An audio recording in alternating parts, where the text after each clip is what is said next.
Today, I am going to delve into an interesting passage that I read this week. And every week, I want to bring something that can help you on your spiritual journey. And I cut this from this book, and it's called Living with the Himalayan Masters. And it's the story of Swami Rama, who was taken as a young kid to live into the mountains and trained to become a sage, to become a swami, to become a guru in the mountains. And he documented his stories. And the most amazing, mind blowing, because I can't even think of another word, what we would call magic tricks, whatever that is. But it shows you how their years of meditating has increased their ability to actually create amazing miracles using their mind. It's all about mind mastery. So, in this one paragraph that I'm going to share and break it apart and really get into it, um, Swami Rama goes to his master teacher and asks him a very crucial question. And the question was, what is the highest state of enlightenment? So the answer was, and I'll share it here with you, when the senses are well controlled and withdrawn from contact with the objects of the world, then sense perceptions no longer create images in the mind. The mind is then trained in one pointedness.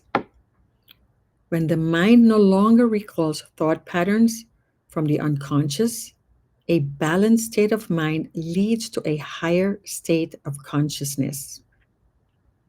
A perfect state of serenity established in sattva is the highest state of enlightenment. And then it goes on, the practice of meditation and non attachment are the two keynotes. A very firm conviction is essential for establishing a definite philosophy of life. Intellect intervenes and blind emotion misguides. Though both are great powers, they should be known first, analyzed, and then directed towards the source of intuition. Intuition is the only source of true knowledge.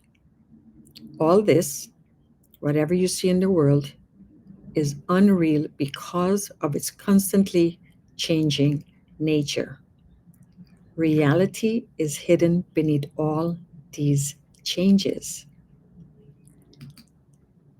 So I want to take this apart piece by piece because just understanding this one paragraph is so in depth. It gives so much meaning. It is, let's just get into it. So it says, when the senses are well controlled and withdrawn from contact with the objects of the world, then sense perceptions no longer create images in the mind. So when he says, when our senses, referring to our emotions, right, are well controlled, meaning we are aware of how we are affected by the external world around us and withdrawn from contact with the objects of the world. Here, we are reframing from reacting to everything that happens around us. Then the sense perception no longer create image in the mind. Then we are free to transform.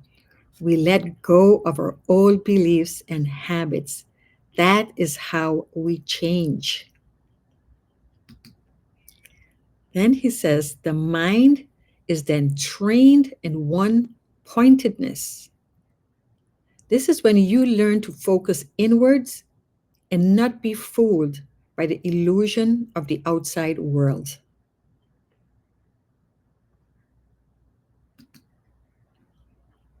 When the mind no longer recalls thought patterns from the unconscious, a balanced state of mind leads to a higher state of consciousness. So, when your conscious, unconscious, and subconscious mind breaks away from past habits and patterns, we open a new space to achieve a higher level of consciousness. We remove the limitations that have kept us stuck for way too long. They have created mental, emotional, physical, and spiritual imbalance in our life. When we remove those limitations, being attached to our past habits, we cannot get to a life of balance. A perfect state of serenity established in sattva is the highest state of enlightenment. Sattva, the meaning for sattva is the quality of goodness, purity, positivity, truth, serenity. So when you reach this place of inner serenity, inner truth, inner peacefulness, inner goodness, you have achieved the highest state of enlightenment. It becomes your new state of mind and being. The practice of meditation and non attachment are the two keynotes. These are two extremely vital practices for helping you reach a higher level of self realization and awareness. Ongoing meditation and non attachment. Non attachment means not being attached to anything, and not just things and stuff, such as physical possessions, but also your emotional and mental attachments. A very firm conviction is essential for establishing a definite philosophy of life. A firm conviction is the state of mind of a person who is sure that he or she believes or says is true without a doubt. This becomes your new way of life without being concerned with others' opinions or judgment. Intellect intervenes and blind emotion misguides. This I thought was excellent because we seek so much knowledge and so much information. So when you step away from the intellect and stop reacting to your emotions, you open up the space for magic, faith, trust, possibilities. Basing your knowledge on just physical proof intervenes, meaning it becomes a distraction from achieving higher levels of knowing. And blind emotions refers to how easily we allow our emotions to control our life, our feelings, our moods, which may affect our whole day, maybe even into the week, probably even sometimes an entire life, that we're stuck with certain emotion that we don't know how to let go of them. Though both are great powers, they should be known first. See what he said? They should be known first, analyzed, and then directed towards the source of intuition. So, yes, our emotions are very important, and our intellectual knowledge is also very important. Acknowledging, right, that knowledge as well as the awareness of our knowledge and emotions are important but they are limited. They limit us and they keep us in this little box, right? Once you have acquired the necessary information and knowledge, then we need to put them into action. We need to apply them into our life. It's one thing having the knowledge and knowing what you should do. And I just had this conversation with my girlfriend. We know we have the knowledge. We know what it takes. We know what we're supposed to do, but we don't always do it. We don't actually apply it because that means change. It's a big change. It's a lot of change, right? So we do that by trusting the process and believing that your intuition will guide you. If we just let our intuition guide us, it will take us to where we actually want to be and would stop us from stopping ourselves because that's what we do. We stop ourselves from moving in the direction we want to move into. Intuition is the only source of true knowledge. And true knowledge comes to us when we learn to be still, to go within a transcendental meditation and receive messages directly from Source. This is the depth of the oneness with all. And in that space, you are open to receive the messages and wisdom that can only be attained through intuition, knowingness. It's not something you can learn from a book, it's from experience, it's from that higher connection with your higher self. We need to learn to trust our intuition. The more you listen, the more you follow, the more you the faster things happen for you. The synchronicities start falling in place faster. If you heard my last week's teaching, I talked about my own personal, uh, experience with my spirit guide or my guardian angel, and how I learned to listen. And when I didn't listen, how I got into trouble, and how I became an obedient student. And being that obedient student for such a long time, eventually the intuition is so fast, you start manifesting like instant, like it happens instant. The waiting period gets shorter and shorter because you're trusting the process and you're not confusing the source with the information it's trying to send to you. All this, whatever you see in the world, is unreal because of its constantly changing nature. So, in this context, the sage is pointing out that what we believe to be our reality is really an illusion of our outer perception. It changes every time we change our minds, or our moods, or our outlook, or our perspective. Every time we change, our reality around us also changes. This is why they call it, Maya. They call it an illusion. It's not true what we see out there. It's what our mind creates. It's what we create to keep us safe in what we think it's our safe space. And our mind reminds us you're safe because this is what your perception is. But you also know we all have our own perception and we all see things very differently.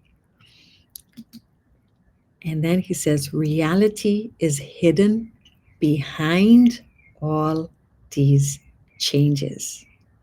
So when you can look beyond the physical world that surrounds us, we get to see the vastness of the universe and our connectedness to it.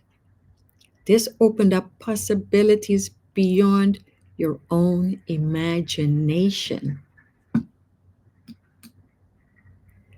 So I just, I saw that passage and I thought, it's those few sentences, it's like not even two paragraph, but it's so deep. And I just thought, wow, okay. Um,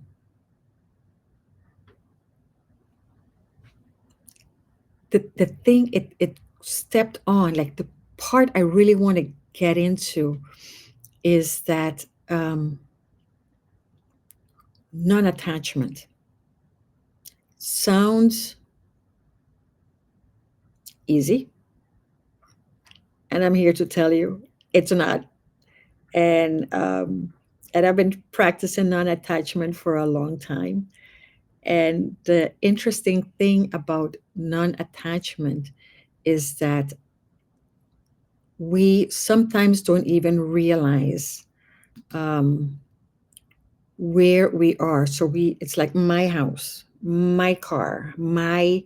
We're so used to saying my that we don't put time anymore into realizing that everything's energy, right? We already know everything is energy. The desk, the computer, everything is energy, and we all come from that one space.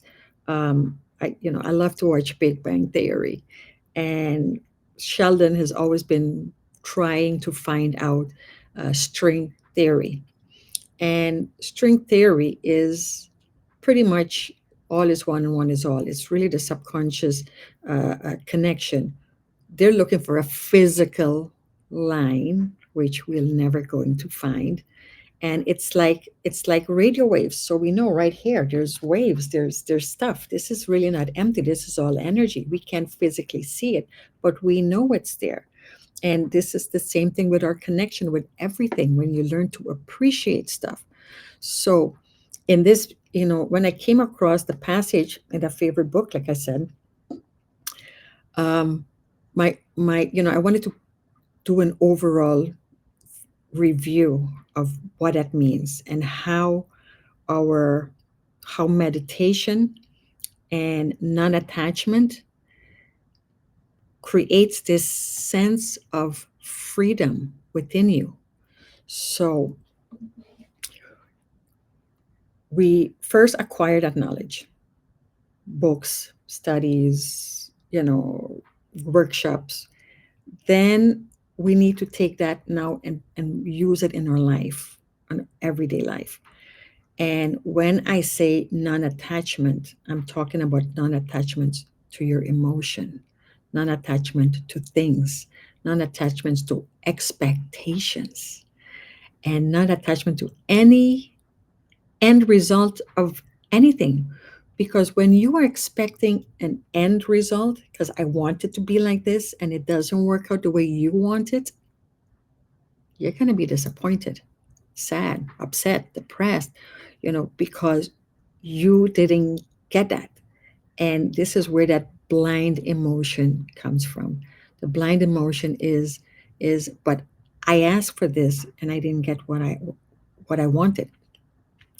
But if we have no attachment to our emotions, then we're okay, right?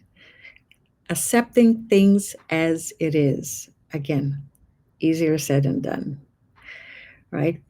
When we understand that God already knows what we have need of, and therefore, whatever comes to us, we should accept it and be grateful and appreciative.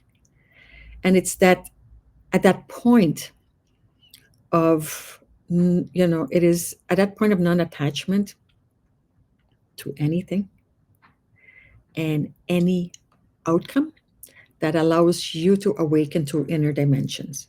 And also, it signifies peace and ease within yourself because you are no longer controlled by your emotion.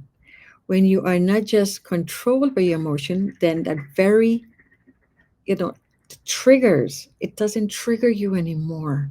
And you can stay in a place of peace and ease forever. So controlling our emotions doesn't only mean, oh, I have to be happy and I got to be laughing and I got to be joyous. It's not that kind of happiness I'm referring to, because I believe our journey isn't really about being happy. And I think the word happy, I think the word happiness is a little bit misguided now. I think we've seen it in a different light. So I'm going to use the word bliss. The reason I'm using the word bliss is because bliss is one of the highest level of positive energy frequency that exists. But it's not a feeling of, oh, I'm happy and everything, the world is great. No, it's that moment of really complete non attachment, not to emotion. So there's no good and there's no bad. There's no sad, there's no happy. There's nothing. You're in this space, almost like this vast emptiness of just gratitude, appreciation, love, love, pure, pure love. And in that space, nothing bothers you. So when we're like think positive and be happy, and it's beyond that. It's a little bit more than just I'll put on a funny show and I'm going to laugh, and that means I'm happy and I'm a good place, or I'm joking. It's a place of inner peace and calmness. And when you are in that space,